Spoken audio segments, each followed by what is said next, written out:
Bismillahirrahmanirrahim. Assalamualaikum warahmatullahi ta'ala wabarakatuh. Alhamdulillah. Wassalatu wassalamu ala rasulillah wa ala alihi wa sahbihi wa man tabi'ahu wa nasrahu wa man walah. Rabbi syrah li sadri wa yassir li amri wa halul uqdatan min lisani yafqahu qawli. Alhamdulillah, kepada semua kita marilah sama-sama kita merafakkan rasa syukur kita ke hadrat ilahi.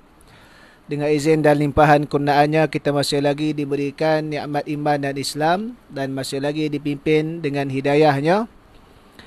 Mudah-mudahan sepanjang keberadaan kita di dalam tempoh perintah kawalan pergerakan ini, Allah Subhanahu wa taala memberikan pahala dan mengampuni dosa-dosa kita, insya-Allah. Baik, insya-Allah malam ni kita sambung lagi untuk kitab Ayyuhal Walad, Wahai Anakku yang Tercinta, karangan Al-Imam Al-Ghazali rahimahullahu ta'ala. Dan kita mengkhatamkan kitab ini pada nasihat yang ke-24 dan 25. Kerana sebanyak 25 nasihat yang dihimpunkan di dalam tulisan Al-Imam Al-Ghazali rahimahullahu ta'ala. Sedar ataupun tidak, kita berada pada hari yang ke-27 tempoh perintah kawalan pergerakan. Dan kita akan terus berada dalam PKP ini sehinggalah sebagaimana yang telah dimaklumkan, dilanjutkan sehingga 28 April. Dah masuk awal Ramadan. Mudah-mudahan Allah Ta'ala menyampaikan kita dalam bulan Ramadan dan kita mengimarahkan Ramadan di rumah kita masing-masing. Bawa suasana sebagaimana kita berada di masjid, bawa suasana itu berada di dalam rumah kita. Solat berjemaahnya, solat tarawihnya, bacaan Al-Qurannya, tadarus, zikir dan seumpamanya lagi. Mudah-mudahan walaupun kita tak dapat pergi ke masjid, kita akan terus mendirikan Ramadan dengan penuh keimanan dan mengharapkan keampunan daripada Allah Subhanahu wa taala. Baik, kita terus kepada nasihat Al-Imam Al-Ghazali yang ke-24, iaitulah kerjakan 4 perkara. Sebab nasihat dia yang ke-23, kalau siapa yang ikut semalam daripada awal sampai habis, nasihat yang ke-23 Imam Ghazali kata ada 8 perkara yang dia nak sampaikan. 4 perkara untuk ditinggalkan telah dinyatakan pada nasihat yang ke-23, dan nasihat yang ke-24 ni 4 perkara, berbaki 4 perkara untuk dikerjakan pula. Adapun 4 perkara yang perlu engkau kerjakan itu ialah: perkara pertama, kata Imam Ghazali, bahawa hendaklah engkau mengukur pergaulanmu dengan Tuhanmu sekira-kira jikalau hamba-Mu bergaul kepadamu seperti pergaulanmu dengan Tuhanmu, maka engkau merasa puas hati dengan kelakuan hamba-Mu itu dan engkau tidak merasa marah. Jadi apa yang engkau tak suka bagi dirimu daripada perbuatan hambanya yang al-majazi, maka janganlah. Hamba yang majazi ini dalam bahasa saja, yang dimaksudkan hamba sesama manusia lah.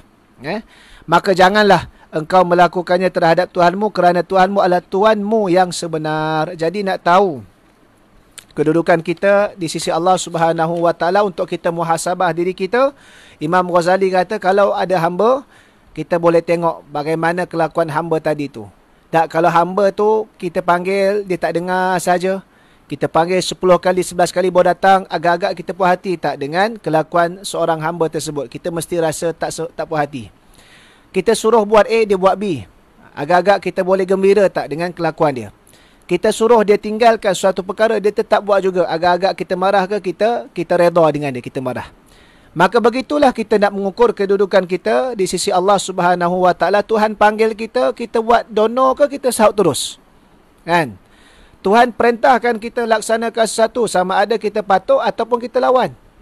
Sebab itu, untuk kita muhasabah diri kita, dan sepanjang kita hidup ini, kedudukan kita di sisi Allah Subhanahu wa taala, kita muhasabah amalan kita. Ini yang termampu, yang zahir kita lakukan. Supaya apa? Kalau ada perkara amalan-amalan kita yang kurang, kita kena perbaiki. Kalau masih lagi ada sikap degil dan melaksanakan apa yang dilarang oleh Allah, maka kita kena ubah, kita kena tinggalkan perkara yang ditegah oleh Allah Subhanahu wa taala. Bermaksud, yang pertama adalah muhasabah diri sejauh mana kedudukan kita di sisi Allah, dengan kita mengukur amalan kita sebanyak mana dan sebaik mana kita laksanakan untuk Allah Subhanahu wa taala. Maka muhasabah diri adalah satu perkara yang yang dinasihatkan oleh Al-Imam Al-Ghazali. Perkara yang kedua, segala perkara yang hendak engkau buat bagi orang lain, hendaklah engkau mengukurnya bagi dirimu dahulu. Jadi apa yang engkau suka orang lain lakukan terhadap dirimu, maka buatlah perkara yang seperti itu terhadap orang lain. Kerana iman seorang hamba tidak akan sempurna sehingga ia mencintai bagi seluruh manusia apa yang dicintainya bagi dirinya sendiri. Kita dengan sesama manusia ni, kita kena ukur. Dah, kita nak buat satu ke dia, perbuatan tadi tu kita kalau kena pada diri kita, kita suka ke tidak? Contoh, kita nak fitnah orang tu. Kita suka tak diri kita difitnah? Tak suka. Maka jangan fitnah orang tersebut. Kita nak tumbuk orang tu. Kita suka tak diri kita ditumbuk? Maka jangan tumbuk orang tersebut. Sebab Nabi SAW pun kata apa? La yu'minu ahadukum hatta yuhibba li akhihi ma yuhibbu li nafsih.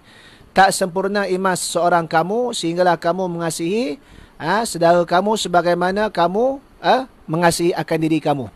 Kita nak masuk syurga, maka kita mahukan saudara kita tadi itu pun masuk syurga.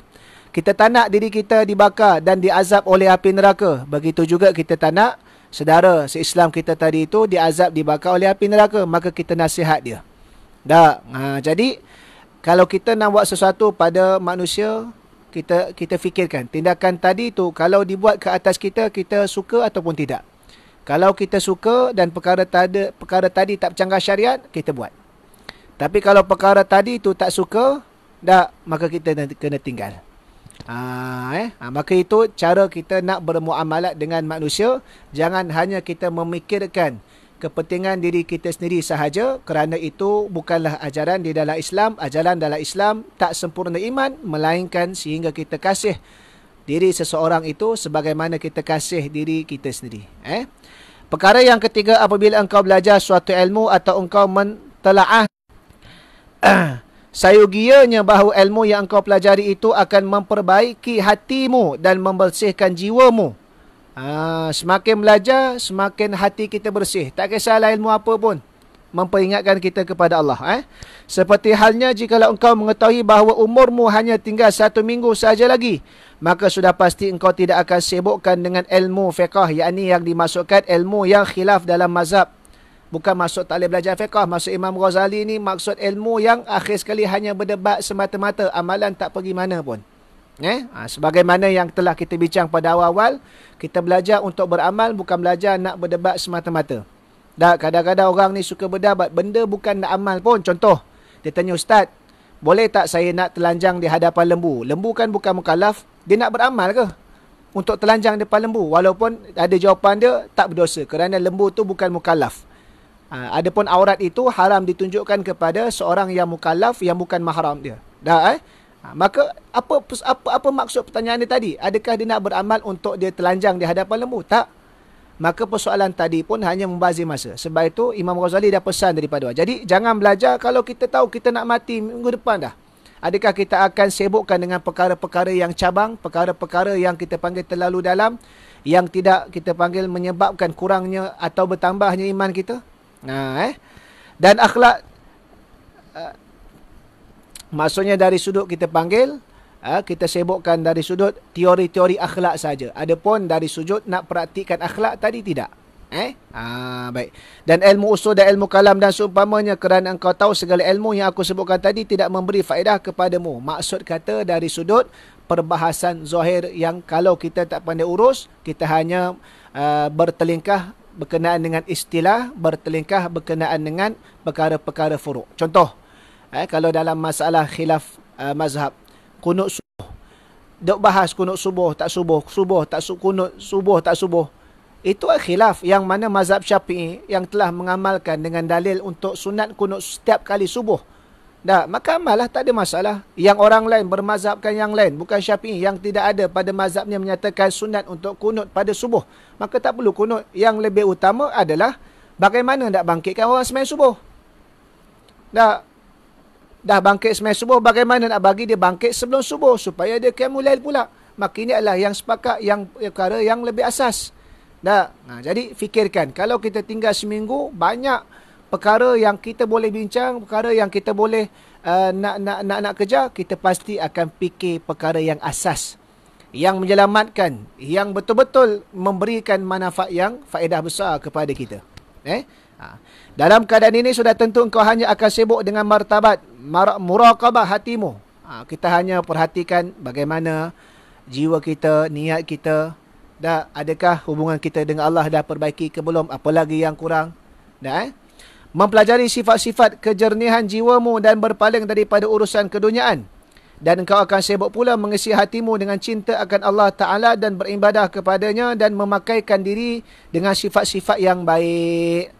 Fikirkan apa yang terus kita praktik, kita amal, yang menjadi asas, yang kita belajar, kita beramal, mendekatkan diri kita kepada Allah Subhanahu Wa Ta'ala. Kadang-kadang kalau kita nak bincang bab istilah, 100 muka surat kita nak bincang bab istilah pun tak habis. Kalau kita nak, kerana apa? Kerana ilmu tu luas. Sebab itu tak habis. Kajian-kajian akademik tak pernah habis.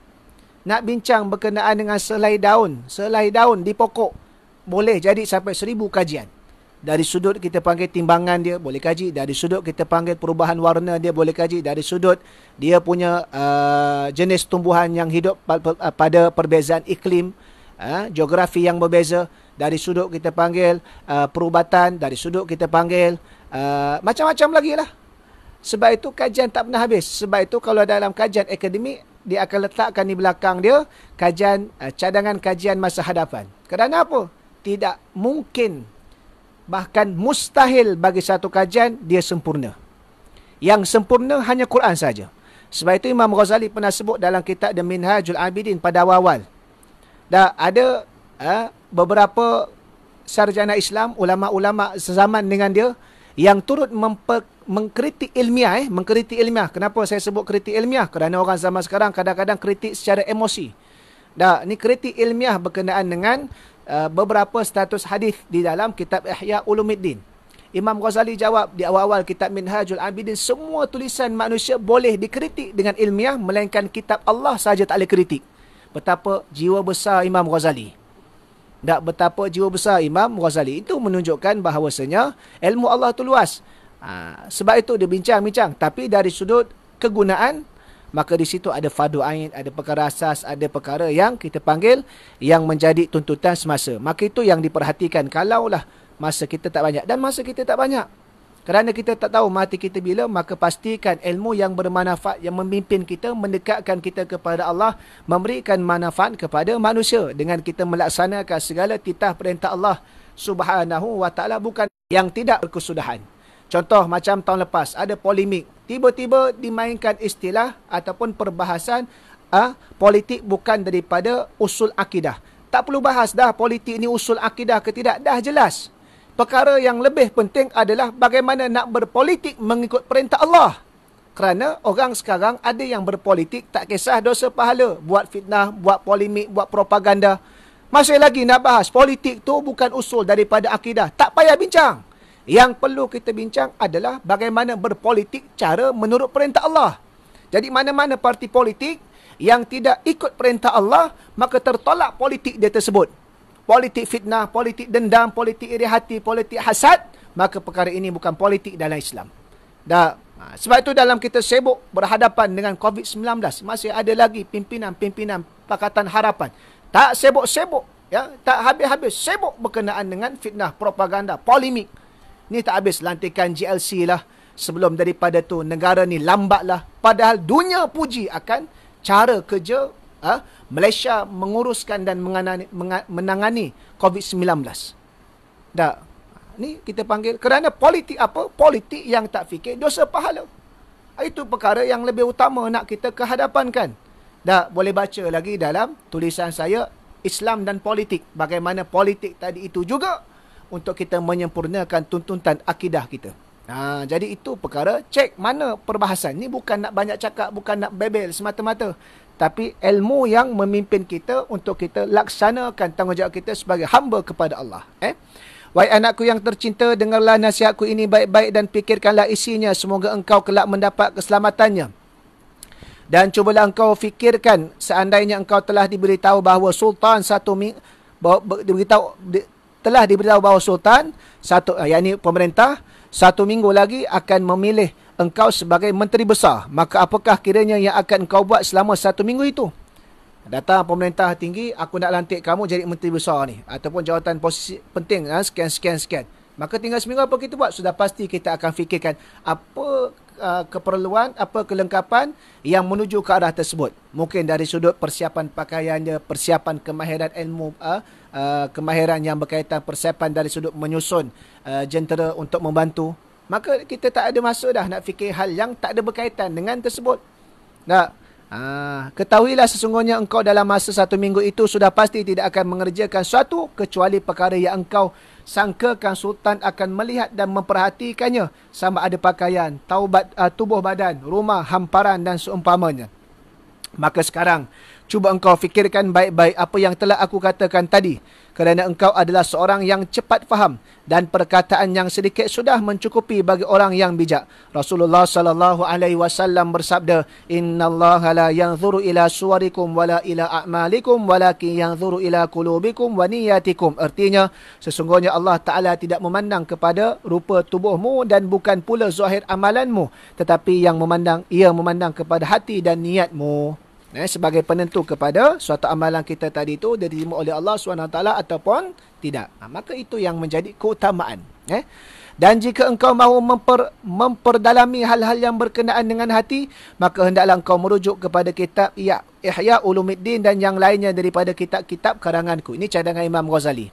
Sebab dia sendiri orang yang terjun dalam ahli tasawuf dan mereka yang bergelumang dalam perbahasan ilmu berkaitan dengan tasawuf. Maka dia tawarkan dan cadangkan untuk nak memahami cara pemahaman Al-Imam Al-Ghazali, maka dituliskan kitab sekian-sekian. Antaranya kitab dia Ihya Ulumuddin. Ini kalau mungkin besar, mungkin boleh yang sebelum daripada tu Minhajul Abidin ataupun kitab-kitab yang lain. Banyak. Baik. Ilmu ini, ilmu kebersihan hati, ini adalah termasuk ilmu yang fardu ain, dan yang lain daripadanya adalah fardu kifayah. Sebab kita tahu ada 3 elemen asas, fardu ain, akidah, syariah dan juga tasawuf dalam kita nak tazkiyatun nafs. Kecuali sekadar engkau belajar hukum-hukum yang berkenaan dengan kesempurnaan mengerjakan kefarduan yang diwajibkan. Mudah-mudahan Allah memberi taufik kepadamu sehingga engkau menghasilkan ilmu ini. Mudah-mudahan kita faham, kita dapat tazkiyatun nafs, kita memahami dari sudut ilmu dalam kita nak menyucikan diri kita, menyucikan jiwa kita, dan kita diterima oleh Allah Subhanahu wa taala sebagai hamba-Nya yang diridai, lagi yang diberikan ganjaran di sisi Allah Subhanahu wa taala. Baik. Dan perkara yang keempat, bahawa engkau jangan menghimpunkan harta dunia lebih banyak daripada cukup makan setahun. Seperti apa yang pernah dibuat oleh Rasulullah sallallahu alaihi wasallam sebahagian daripada isteri-isterinya, dan beliau dan baginda sallallahu alaihi wasallam bersabda, "Allahumma ij'al quta'a li Muhammadin kafafan." Artinya, ya Allah, jadikanlah makanan keluarga Muhammad ini hanya secukup sahaja.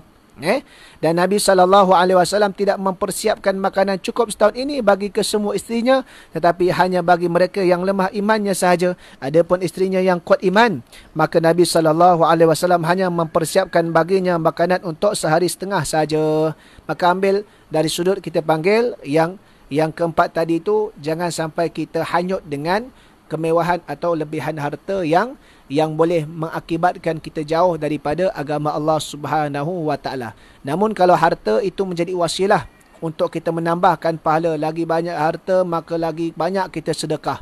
Lagi banyak kita memiliki kekayaan, lagi mudah dan lagi banyak kita membantu orang-orang yang lain. Maka itu menjadi wasilah, mudah-mudahan lebih mendekatkan diri kita kepada Allah Subhanahu wa taala tersebut. Maksudnya macam jangan kita meminta kekayaan sehingga melalaikan hati kita, namun bila Allah Taala berikan kita kekayaan, mudah-mudahan kekayaan itu mendekatkan diri kita kepada Allah Subhanahu wa taala. Harta, mata wang itu hanyalah alat, menjadi wasilah. Seumpama pisau tu hanyalah alat. Kalau ia digunakan untuk memotong daging, untuk menjadi alatan dalam nak memasak, maka itu terbaik. Tapi kalau pisau itu menjadi alat untuk kita membunuh orang, untuk kita mengunggut orang, maka dia jadi tidak baik. Dia bergantung kepada kita selaku manusia yang diberikan akal oleh Allah Subhanahu wa taala untuk kita berfikir dengan suluhan panduan ilmu wahyu Allah, dan juga dengan kita memikirkan berkenaan dengan pasak keimanan yang telah kita yakini untuk kita selamat di dunia dan hari akhirat. Baik. Dan kita masuk kepada nasihat yang terakhir, nasihat yang ke-25, di mana Al-Imam Al-Ghazali menyatakan, wahai anakku yang tercinta, sesungguhnya aku telah tuliskan dalam warakah, warkah ini, apa-apa yang engkau kehendaki, maka sayugia engkau mengamalkan dengan isinya, dan jangan engkau lupa padanya daripada mengingati aku dalam doa-doamu yang baik-baik. Diminta kita doakan dia. Jadi kita pun memang senantiasa lepas kita semayang, kita doakan wa jami'il muslimin wal muslimat, kepada semua orang Islam, laki maupun perempuan, wa muallimin, wa muallimina, dan juga guru-guru kita yang masih hidup ataupun yang telah mati, supaya diampunkan oleh Allah, diberikan murahan rezeki. Itu adab kita kepada sesama si Islam dan juga guru-guru kita lah. Adapun doa yang engkau tanyakan itu, maka carilah lafaznya di dalam kitab-kitab yang sahih. Dan bacalah pula doa yang aku tuliskan ini pada sekalian waktumu, khususnya selepas solat engkau, selepas solat. Doa itu ialah, ini antara doa yang diajar oleh Al-Imam Al-Ghazali, Allahumma inni as'aluka minan ni'mati tamamaha, wa minal ismati dawamaha, wa minal rahmati shumulaha, wa minal afiyati husulaha, wa minal aishi arghadahu, wa minal umuri as'adahu, wa minal ihsani atammahu, wa minal in'ami a'ammahu, wa minal fadli a'zabahu, wa minal lutfi aqrabahu, Allahumma kun lana wa la takun alaina.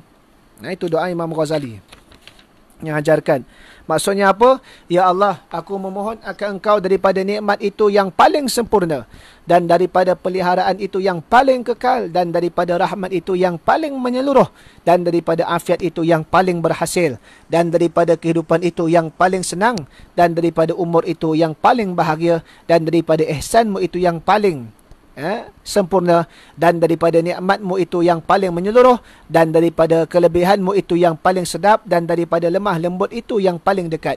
Ya Allah, jadikanlah engkau sentiasa pembela kami, bukan penghukum ke atas kami. Allahumma khtim bis sa'adati ajalana, wa haqqiq biz ziyadati amalana, waqrin bil afiyati guduwana wa asalana, waj'al ila rahmatika masirana wa amalana, wasbub sijala afwika ala dhunubina, wa munna alaina bi islahi uyubina, waj'al taqwa zadana, wa fi dinika ijtihadana, wa alaika tawakkulana wa i'timadana. Ya Allah, habiskanlah ajal kami dengan kebahagiaan, dan berikanlah kepada kami yang lebih baik daripada apa yang kami harapkan, dan iringkanlah pagi dan petang kami dengan keafiatan, dan jadikanlah kesudahan kami dan kemuncak cita-cita kami untuk mendapatkan rahmat-Mu, dan tuangkanlah hujan yang lebat daripada kemaafan-Mu ke atas dosa-dosa kami, dan sentiasalah Engkau memberi nikmat kepada kami dengan memperbaikkan segala keaiban kami, dan jadikanlah takwa itu sebagai bekalan kami,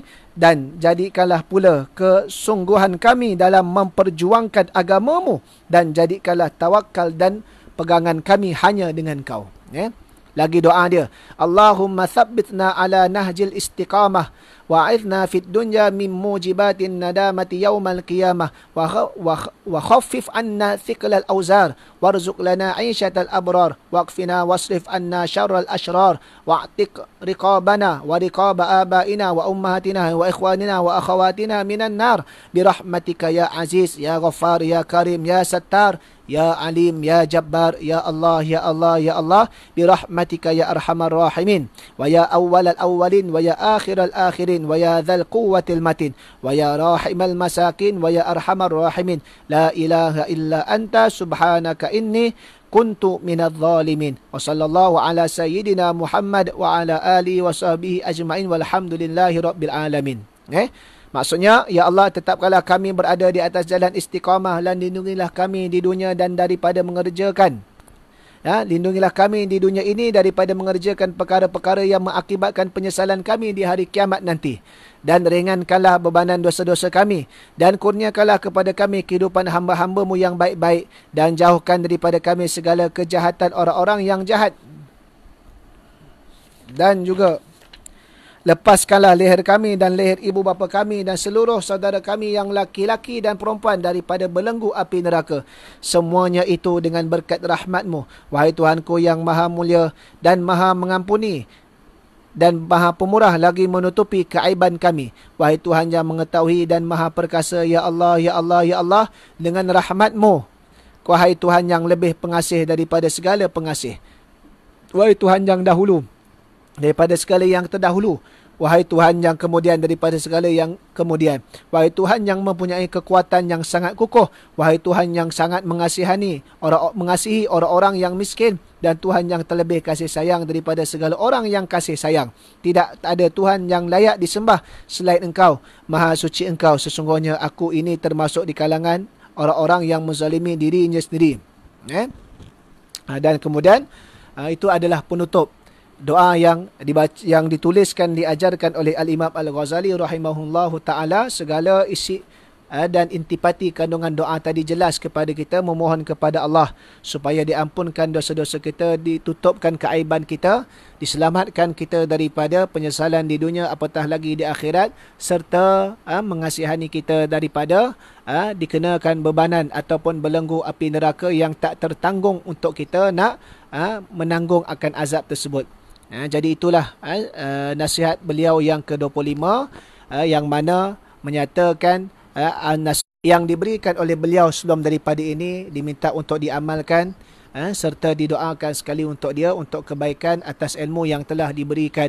Maka begitulah kita sebagai seorang Muslim dan juga umat Islam, kita belajar daripada seorang yang cukup alim, sama ada kita mampu menghadiri sewaktu di hidup ataupun dia meninggalkan khazanah ilmu dia untuk diwarisi oleh umat Islam yang terkemudian. Mudah-mudahan ilmu yang kita pelajari itu membawa kita kepada mendekatkan diri kita kepada Allah, menjadi hamba Allah yang soleh, mentaati segala perintahnya dan meninggalkan segala larangannya, bukan menjadikan kita ini sebagai seorang manusia yang hanya mementingkan diri kita, tetapi kita menjadi manusia yang memelihara ummah, menjaga agama Allah Subhanahu wa taala, berjuang untuk menegakkan syariat Allah, dan kita dalam masa yang sama kita diberikan kekuatan untuk terus istiqamah berada di atas landasan jalan yang benar ini. Jadi 25 nasihat Al-Imam Al-Ghazali, alhamdulillah diberikan keizinan oleh Allah Subhanahu wa taala untuk kita bacakan sehingga habis. Ini merupakan kitab yang kedua kita dapat khatam sepanjang tempoh PKP bermula daripada 18 Mac. Kitab yang pertama adalah himpunan 30 wasiat Al-Imam Asy-Syafi'i rahimahullahu taala sebanyak 15 rakaman. Jadi kalau siapa yang tak berkesempatan sebelum daripada ini, boleh tengok kat channel YouTube, kita ada buat senarai main ataupun playlist. Nanti boleh tengok wasiat pertama sampai 30 dan begitu jugalah ayyuhal walad, kita nanti akan himpunkan dalam playlist senarai main, maka boleh tengok daripada nasihat pertama sehinggalah nasihat yang ke-25. Dan insya-Allah berbaki lagi sebelum kita sampai Ramadan, bermula malam esok, hari ini 13, besok 14 hari bulan, 24 Ramadan, maksudnya 24 April Ramadan, maksudnya 23 April malam tu dah mula kita mendirikan solat sunat tarawih. Jadi kita kuliah maghrib kita sampai 22 sahaja. Kemudian kita akan malam-malam seterusnya selepas pada itu kita akan mendirikan solat sunat tarawih. Jadi terima kasih kepada beberapa sahabat-sahabat yang telah memberikan cadangan sebelum daripada ini untuk cadangan kitab baru yang mana kita akan cuba untuk menghabiskan dalam tempoh besok 14 hari bulan April sampai 22 April untuk kuliah maghrib dalam talian ataupun secara online yang kita akan sambung berkenaan dengan kitab yang membincangkan soal-soal adab-adab seharian kita. Dan kita ambil juga daripada karangan Al-Imam Al-Ghazali rahimahullahu ta'ala yang berjudul Bidayatul Hidayah, permulaan bagi jalan kita untuk mendapat hidayah Allah Subhanahu wa taala. Di dalam kitab ini banyak dihimpunkan berkenaan dengan adab-adab kita sebagai seorang Muslim dan juga untuk kita menjadikan kehidupan kita lebih cantik dan lebih baik dengan adab-adab yang telah diajarkan di dalam Islam. Maka ini juga satu perkara yang penting untuk kita terus memperbaiki kehidupan kita, insya-Allah. Kita akan bacakan bermula malam esok 13 April sehinggalah 22 April untuk kita khatamkan ke semua adab-adab yang dihimpunkan, ditulis oleh Imam Ghazali. Adapun ada idea atau cadangan daripada sahabat-sahabat tentang fiqh siam, hukum hakam fiqh puasa, kita dah mula pada petang tadi. InsyaAllah kita akan buat secara santai sembang-sembang persediaan Ramadan bermula pukul pagi petang tadi 2 suku sampai 2.40 2.45, setengah jam lebih kurang tiap hari bermula hari ini 2 suku tadi, dan kita akan sambung 2 suku sampai 2.45. Kita akan buat sembang-sembang persediaan Ramadan.